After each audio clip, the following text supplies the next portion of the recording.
Hello, hello, and happy birthday, Scorpios. Those of you born on the tail end of Scorpio season. This is a weekly forecast for November 15th through the 21st. However, we have a lunar eclipse in Taurus happening on the 19th.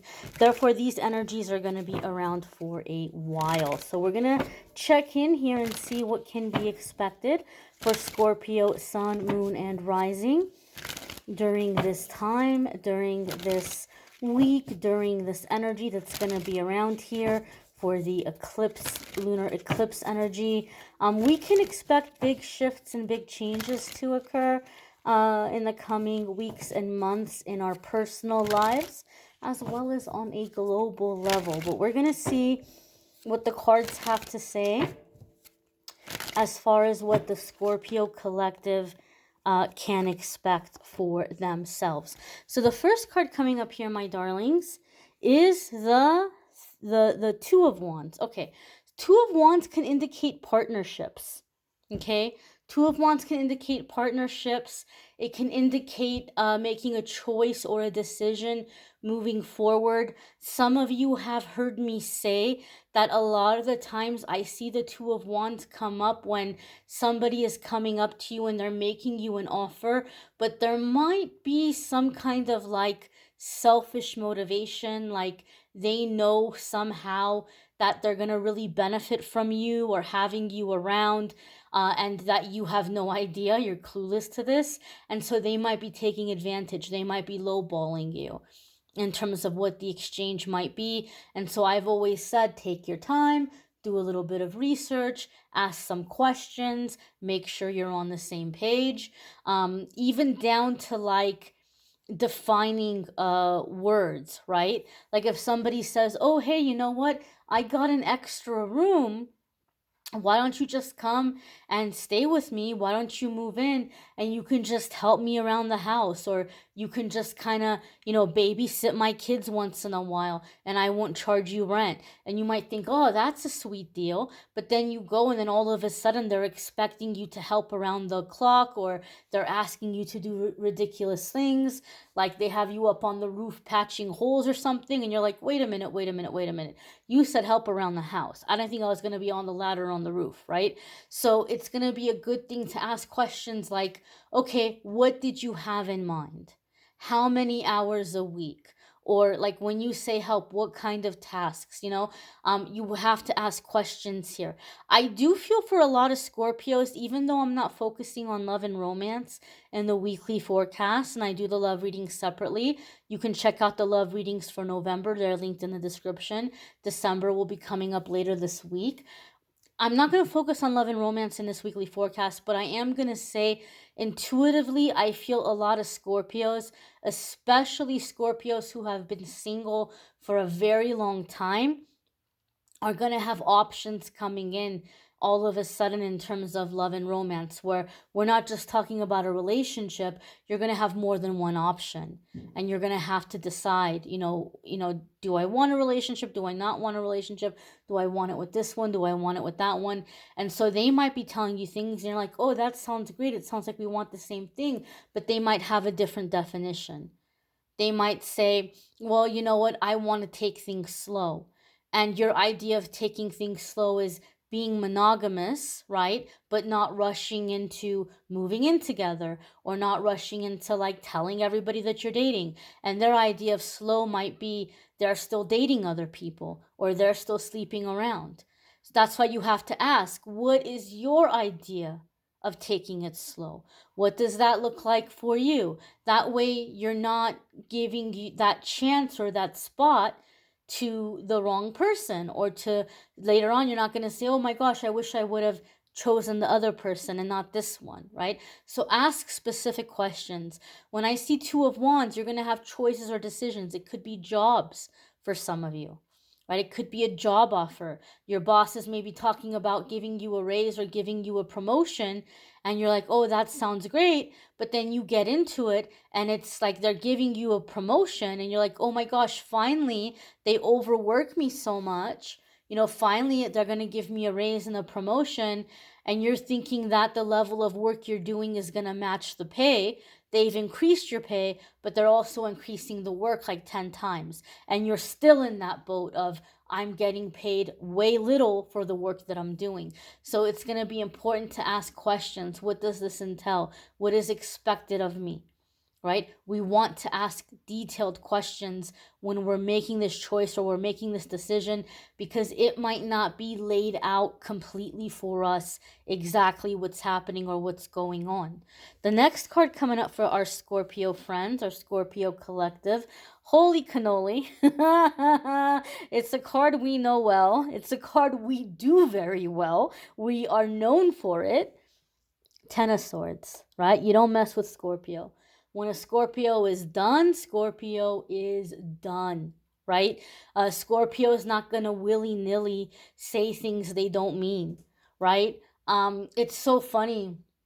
I don't know if you guys have heard of Benito Skinner, but he makes like funny little videos on YouTube, and he did one a couple of years ago of like, dating a Scorpio, what it's like dating a Scorpio.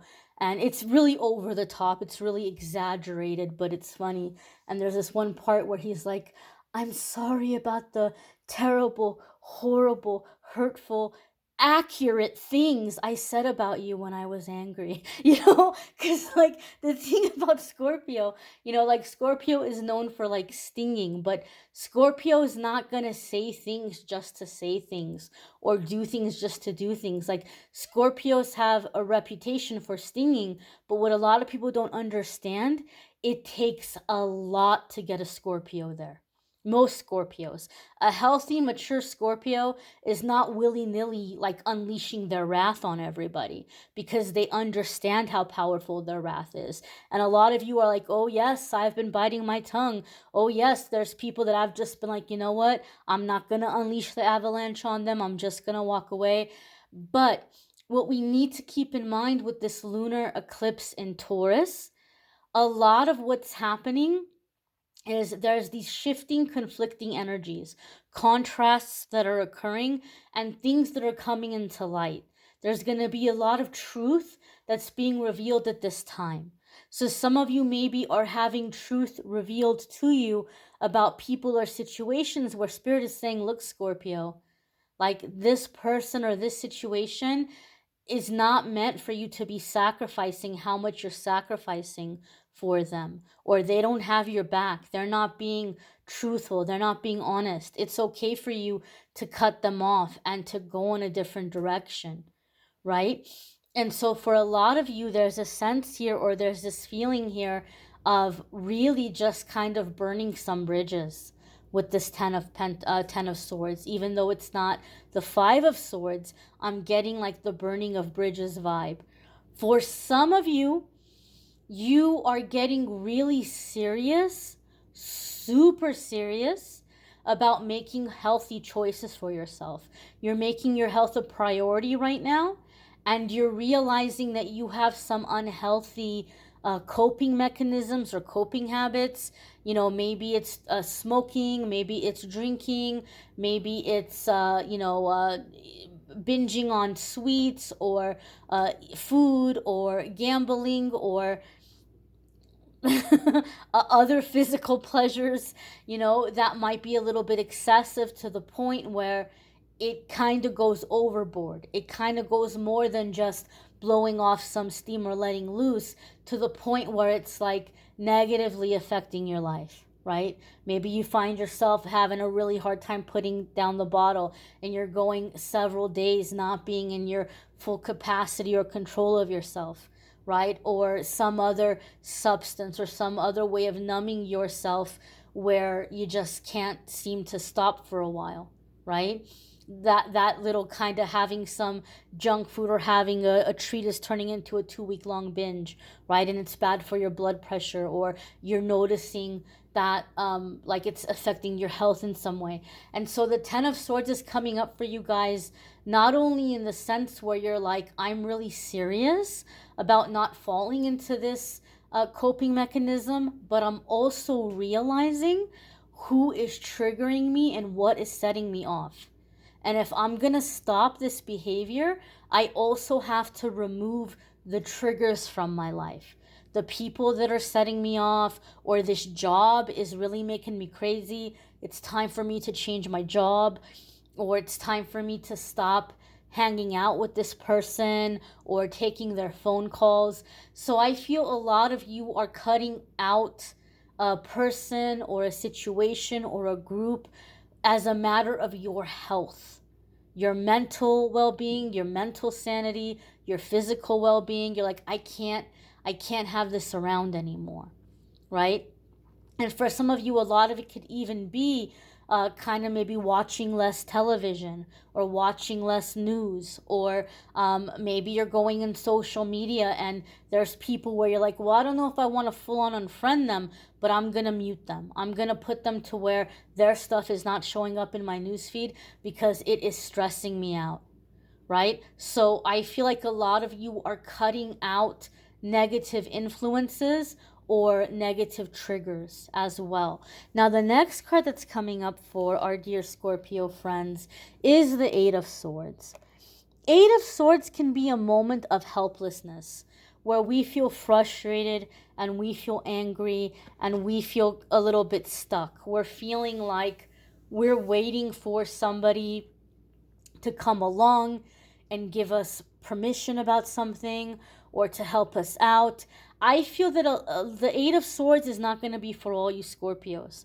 I feel some of you Scorpios are kind of jumping over this Eight of Swords. I feel the Eight of Swords is coming up more so for Scorpios who are maybe a little newer to their awakening or a little newer to their spiritual path, where they, as they're cutting out people, they have some sadness because they feel like, okay, I'm going to cut out these people, but like now I feel lonely, or I feel like who are the people that are going to come in and walk the rest of this journey with me?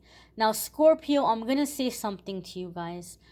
And I have to tell you, I'm not being a Pollyanna here. I'm not trying to be super duper like positive and sugarcoat things, because what some of you Scorpios are going to be feeling, us older Scorpios or Scorpios who have been on the path for a while, we've been there. We know exactly how you feel. I know exactly how you feel. When you start to wake up and you see the people around you are still asleep and they're not quite getting it, and there's toxic behaviors and things that you're having to distance yourself from, it can feel very lonely. And you're like, where are my people? Where is my tribe? Where is my soul family? So I can go do this, the rest of the stuff, to do the things I want to do with them, like to wake up together, to evolve together. What you need to know about the Eight of Swords is it's this transitional energy, okay?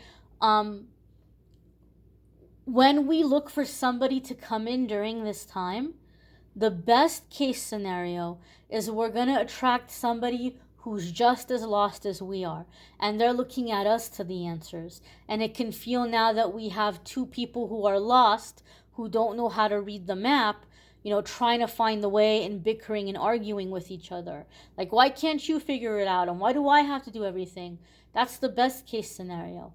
The worst case scenario is going to be that we might attract people, and it might not just be in love. It can be a spiritual teacher. It can be somebody who's coming and telling you that, they're receiving messages from spirit from you, and, pay them money and they're going to do a spell for you. It doesn't have to be love or friendship. It could be a work situation. The worst case scenario is you're going to attract somebody who sees that you're feeling powerless, that you're feeling lonely, that you're feeling stuck, and they're going to present themselves as a being of light. But really, they have a selfish motivation, and they want to come in and take advantage in some way, right? Whether it's taking advantage and getting you into bed, getting into your pants, whether it's getting you to fork over money, whether it's just the sheer power of, you listening to them and them feeling like they have a level of control over you. The worst case scenario is we will attract a predatory, opportunistic kind of person. So the Eight of Swords says you're not as stuck as you think you are, right? She can shimmy out of that rope very easily. It's not around her that tight. And she can pull that blindfold over her eyes, and she can see that she's not even trapped by the swords. She has plenty of room to walk. And hey, you know what? She can even, like King Arthur status, grab a couple of those swords and yank them up out of the dirt and take them with her as tools and as protection. So the things that you're seeing as challenges or difficulties are actually a part of the solution. And once you get moving forward, you get out of that environment.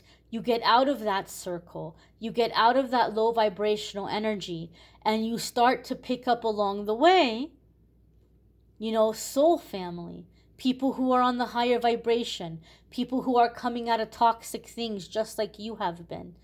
But you got to get moving, and it's lonely in the beginning, but it's not going to be where you have to walk alone for a long time. Okay? Now the next card coming up is the Ace of Wands. And the Ace of Wands can come in when we're being encouraged to seize an opportunity. Okay? An opportunity is coming in, a door is opening for us, and we might kind of feel like, maybe it's not that big of a deal. Maybe it's not worth our time. But Ace of Wands a lot of the times comes in with the meaning that we're going to get out of the situation what we put into it. So it might seem like a small opportunity, but there's a lot of room for development and there's a lot of room for growth. Ace of Wands is also the awakening of passion. And so I feel for some of you Scorpios, there's going to be a really massive unblocking in your root chakra. Okay? And you're going to find yourself becoming more confident and becoming more driven and wanting to do things that you're passionate about or wanting to do things that you're excited about. And a lot of you are coming out of that Eight of Swords energy and you're saying, look, if I wait for somebody to show up, I'm never going to get to go skydiving. If I keep waiting for somebody to show up, I'm never going to get to take that painting class or whatever it is. And you're like, you know what? I want to go and I want to do it. And as you're moving forward and you're doing it, now you're meeting people who have like-minded interests. Now you're meeting people like you because you're going to the places where people like you are. You're going to the places that you're passionate about or you feel interested in. And then you start to pick up soul family. Then you start to pick up like-minded people. Okay, so moving forward, getting unblocked here. There might be an increased physical energy here too. Scorpio, I feel like some of you are like having a really hard time sitting still or being still. I don't know if any of you Scorpios have been feeling it. You can let me know in the comments. But the past lunar cycles we've had and the energy that we've had up until now, I don't know about you guys, but I have been feeling exhausted. I have been feeling super, super drained. Like the energies have been hitting me really hard. It's taking me a really long time to get things done. And but I just feel over the past couple of days, like that energy is shifting and I'm starting to feel like I'm getting my energy back or I'm getting quicker at doing things. And the Ace of Wands makes me feel like that energy is speeding up. Like now it's like, okay, coming into an active time, coming into a time where we're getting a lot done. We feel productive. We're, grabbing the bull by the horns, so to speak. And so let me know in the comments if any of you have been feeling super, super drained the last couple of months where it's just been really hard to get things done or to like be moving, or if you haven't been feeling well and like the doctor can't figure out what's wrong with you. I think that a lot of us have been going through massive release and riding through really heavy energy, but the Ace of Wands makes me feel like now we're getting our vitality back, we're getting our energy back, we're getting our strength back, and we're getting a lot more done. You might want to check out your moon sign and rising sign videos. Some weeks those are going to resonate for you more than others. You may need a private reading, which I'm more than happy to do for you. If you want to go to calendly.com/amethystangelite, you can schedule a private reading for me there. Anybody who wants to check out the love and romance readings, those are linked in the description. The December love readings will be up soon. And yes, guys, I will be doing 2022 videos in the coming weeks. I'm going to do 2022 predictions or readings for all of the signs in the coming weeks. And I'll also be offering the 12-month forecast on Calendly again, but I'll make an announcement when I open those up. I thank you all for watching, liking, sharing, commenting, subscribing. I'm wishing you all a wonderful week ahead. Take care, my dears.